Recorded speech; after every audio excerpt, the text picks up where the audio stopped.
তীব্র গরমের পর জনজীবনে কিছুটা স্বস্তি এনে দিতে পারে আজকের বৃষ্টি ও কালবৈশাখীর পূর্বাভাস।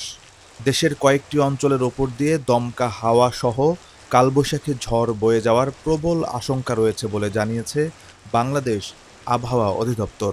সেই সঙ্গে নির্দিষ্ট নদীবন্দরগুলোকে ২ নম্বর নৌ হুঁশিয়ারি সংকেত দেখাতে বলা হয়েছে।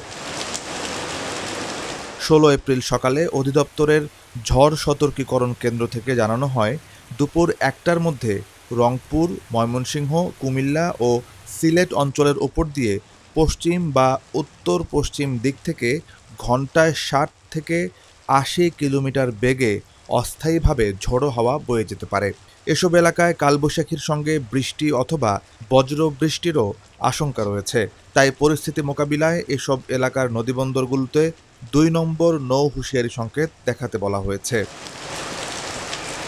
অন্যদিকে ঢাকা ও পার্শ্ববর্তী এলাকার আবহাওয়ার পূর্বাভাসেও স্বস্তির খবর মিলেছে।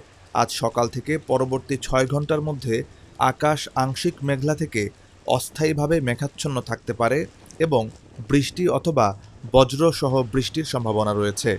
এ সময় দক্ষিণ বা দক্ষিণ-পশ্চিম দিক থেকে অস্থায়ীভাবে ঘণ্টায় ৪০ থেকে ৫০ কিলোমিটার বেগে ঝড়ো হাওয়া বয়ে যেতে পারে।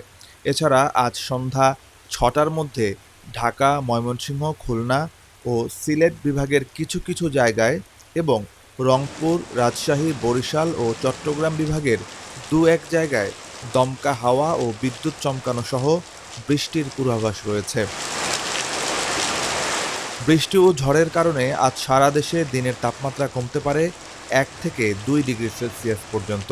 এর ফলে রাজশাহী, পাবনা, সিরাজগঞ্জ, যশোর, চুয়াডাঙ্গা ও কুষ্টিয়া জেলার ওপর দিয়ে বয়ে যাওয়া মৃদু থেকে মাঝারি তাপপ্রবাহ অনেকটাই প্রশমিত হতে পারে।